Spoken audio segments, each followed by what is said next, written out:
നമസ്കാരം.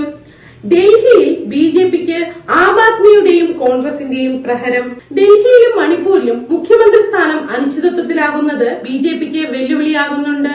തിരഞ്ഞെടുപ്പ് ഫലം പുറത്തുവന്ന് ദിവസങ്ങൾ കഴിഞ്ഞിട്ടും ഡൽഹിയിൽ മുഖ്യമന്ത്രിയെ തീരുമാനിക്കാത്ത ബിജെപിക്കെതിരെ രൂക്ഷ വിമർശനമാണ് ഉയരുന്നത്. ആം ആദ്മിയും കോൺഗ്രസും വിമർശനത്തിൽ മുന്നിലുണ്ട്. നിയമസഭാ തെരഞ്ഞെടുപ്പ് ഫലം പ്രഖ്യാപിച്ച് ഒരാഴ്ച കഴിഞ്ഞിട്ടും മുഖ്യമന്ത്രിയെ നിയമിക്കുന്നതിൽ ബിജെപി കാണിക്കുന്ന കാലതാമസം പാർട്ടിക്കുള്ളിൽ അധികാര വടംവലി വളരെ ശക്തമാണെന്നുള്ളതിന് കൃത്യമായ ഉദാഹരണമാണെന്ന് ഡൽഹി കോൺഗ്രസ് പ്രസിഡന്റ് ദേവേന്ദർ യാദവ് ആരോപിച്ചു. 27 വർഷങ്ങൾക്ക് മുൻപ് ഡൽഹിയിൽ ബിജെപി ആദ്യമായി അധികാരത്തിൽ വന്നപ്പോൾ, അതായത് 1993 മുതൽ 98 വരെയുള്ള 5 വർഷത്തിനുള്ളിൽ തലസ്ഥാനം 3 മുഖ്യമന്ത്രിമാരെയാണ് കണ്ടത്. ഇത്തവണയും സമാനമായ ഒരു സാഹചര്യമാണ് രൂപപ്പെടുന്നത്. കാരണം ഏകദേശം 10 ബിജെപി എംഎൽഎമാർ മുഖ്യമന്ത്രി സ്ഥാനത്തേക്ക് അവകാശവാദം ഉന്നയിച്ചതായി റിപ്പോർട്ടുകൾ ചെയ്തിട്ടുണ്ടെന്ന് യാദവ് ആരോപിച്ചു. ഇതോടൊപ്പം തന്നെ ഡിപിസിസി അധ്യക്ഷൻ ആം ആദ്മിയുടെ നേതൃത്വത്തിനെതിരെയും വിമർശനം ഉന്നയിച്ചു. മുഖ്യമന്ത്രി സ്ഥാനാർത്ഥിയെ പ്രഖ്യാപിക്കാത്തതിൽ ആം ആദ്മിക്ക് ബിജെപിയെ കുറ്റപ്പെടുത്താൻ സാധിക്കില്ല. കാരണം 22 എംഎൽഎമാരുണ്ടായിട്ടും ആം ആദ്മിക്ക് ഇതുവരെ പ്രതിപക്ഷ നേതാവിനെയും പ്രഖ്യാപിക്കാൻ കഴിഞ്ഞിട്ടില്ല. കാരണം അവരും ഒരു അധികാര പോരാട്ടത്തിന്റെ കൊടുങ്ങലിലാണെന്ന് തോന്നുന്നു. കോൺഗ്രസ് നേതാവ് ഇങ്ങനെയാണ് വിമർശിച്ചിരിക്കുന്നത്.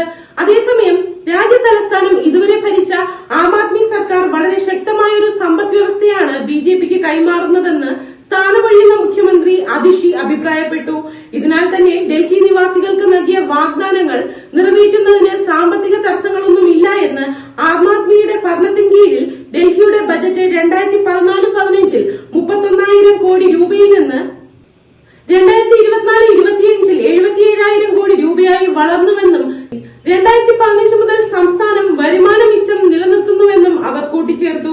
ഡൽഹി തെരഞ്ഞെടുപ്പ് വേളയിൽ ബിജെപി നിരവധി വാഗ്ദാനങ്ങൾ നൽകി.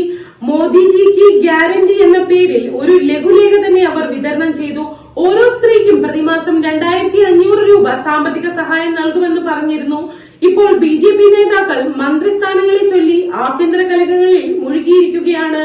സാമ്പത്തിക പ്രതിസന്ധി കാരണം തങ്ങൾക്ക് വാഗ്ദാനം നിറവേറ്റാൻ കഴിഞ്ഞില്ലെന്ന് അവകാശപ്പെട്ട് നിറവേറാത്ത വാഗ്ദാനങ്ങളുടെ ഉത്തരവാദിത്വം ആം ആദ്മിയുടെ മേൽ കെട്ടിവെക്കുക എന്നതാണ് ഇവരുടെ തന്ത്രം. സ്വന്തം കൊള്ള മറച്ചുവെക്കാനും വാഗ്ദാനങ്ങൾ ലംഘിക്കുന്നതിനെ ന്യായീകരിക്കാനും ഇവർ ഈ ഒഴിവുകഴിവ് ഉപയോഗിക്കാൻ ശ്രമിക്കും, അതിഷി ആരോപിച്ചു.